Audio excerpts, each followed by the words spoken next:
Қайынбикем қайрап отыр. Әңгімені соңына дейін тыңдап, каналға тіркелуді ұмытпаңыздар. Әкеден жастай айырылып, інім екеуміз анамыздың қанатының астында өстік. Анам мектепте еден жуушы болып, екеумізді тарықтырмай, қатарымыздан қалдырмады. Қаншама жыл бейнеттен көз ашпай, бірде аш, бірде тоқ болып жүріп жетілдік. Әйтеуір басымызда баспанамыз бар, соған да шүкірлік айтып жүріп жаттық. Мектепті бітірген соң, жоғары оқу орнына түсуге қаражаттан қысылған соң, інім екеуміз анама көмектесіп, базарда сауда жасадық. Өзім Өзбекстан жақтың қызы болғандықтан, базарда нан саттым. Інім маған тауар жеткізіп береді. Мен оны сатып, анамызға қолғабыс еттік.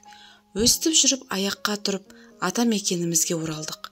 Мұндағы жағдайымыз да ел қатарлы болды. Бірақ анам қартайған шақта жер ауыстырғандықтан болар, аурушаң болды. 2 күннің бірінде төсек тартып жатып қала беретін. Мен ауру анама қарайлап, әрі інімді үйлендіріп кетпесем, анама қарайтын адам болмай қалама деп, 7 рет өлшеп бір кестімде, тұрмысқа 27 жасымда шықтым. Ініме де өзім көріп, түсінік пайымы мол, көргенді жердің әрі өзіміз сияқты әкесіз қызды айттырып, келін етіп түсірдік. Бұл жағынан қателеспеппін. Келініміз өте қарапайым, үлкеннің алдын кесіп өтпейтін сыпайы да инабатты жан. Оны тәрбиелеп өсірген, осы өмірге әкелген анасына да мың алғыс. Айтпағым бұдан да өзге еді. Мен келін болып түскен шаңырақта бір ұл 2 қыз тәрбиеленіпті. Өзіме сай деп таңдаған жарым жаман емес, бірақ күйеуден қайтып келген қайын әпкем отырсам опақ, тұрсам сопақ етіп күн бермейді. 30-ға келген қыз бай таңдауға шамасы жоқ, әйтпесе өзі жақсы кісіге бір кісілік орын бар дегендей, осы күнге дейін біреудің кетегінен ұстап кететін жөні ғой. Тура бізге келіп, жолыққанын қарашы деп, аузына келгенін айтып отыратын. Оған енем де қосылып, 2 жағымнан қыспаққа алғанда, неге ғана өмірден жалғыз өтсем де, осындай жанұяға келдім екен деп, жылап аламын да, біраздан соң түк болмағандай сол үйдің тірлігін істеп жүре беретінмін. Күйеуім де осынымды бағалайды ғой деймін. Мені жақсы көріп, ет бауыры елжіреп тұрғанын көзінен байқайтынмын. Тек сол ғана мені ұстап тұратын еді.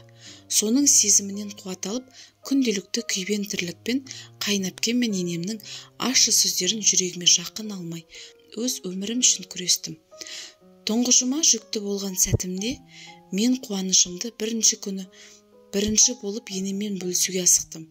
Ондағы ойым немерелі болатынын естісе қуанар, маған деген көзқарасы өзгерер деген ойда болдым. Бірақ енемнің айтқан сөзіне қарным ашып қалды.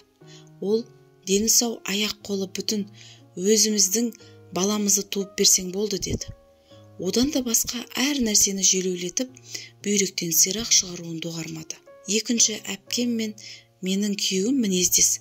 Олардың мінезі үлкен әпкем мен енеме қарағанда жұмсақтау, күлімдеп жүретін. Адам жаны түсіне білуімен жақын маған. Олардың менің жүкті кезімдегі қамқорлығын айтып жеткізе алмаймын. Адам деген қызық қой. Бір отбасында бір әке-шешеден өрбіген 2 түрлі мінез, адуынды шапшытпа, ананың тәрбиесін алған түрлі мінезді адамдар. Мен ай күнім жетіп, қыз бала босандым. Қайынбикем енеме шағыстыруын үдете түсті.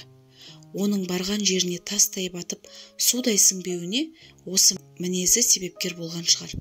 Ол мен перзентханадан шығып, үйге нәрестемді құшақтап, емізуім жиылмай кіріп келген сәтімде, жаман қатын қыз туар деген, мен інімнің ізін жалғайтын ұл бала болатын шығар деп күтіп едім демесі бар ма?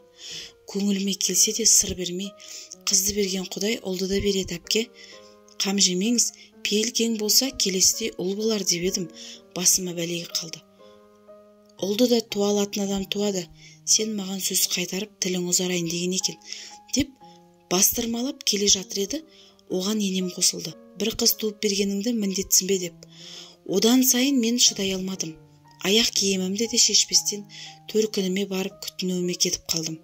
Осылай жүрсем бұл үйде бір күнде жағдайымды жасап күтіне алмасымды білдім де, қызымды алып күннің суығына қарамастан анамның үйіне бардым.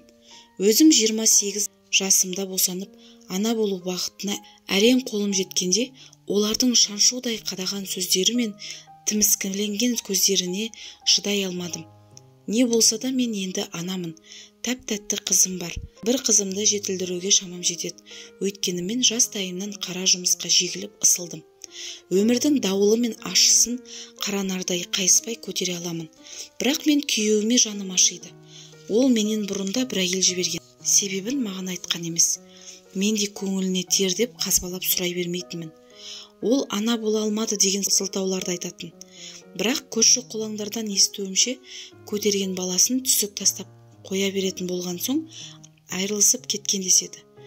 Күнде жаудай аңдысып, жағасынан ала беретін ене мен қайын әпке болса, ол бейшара түсік тастамағанда қайтеді.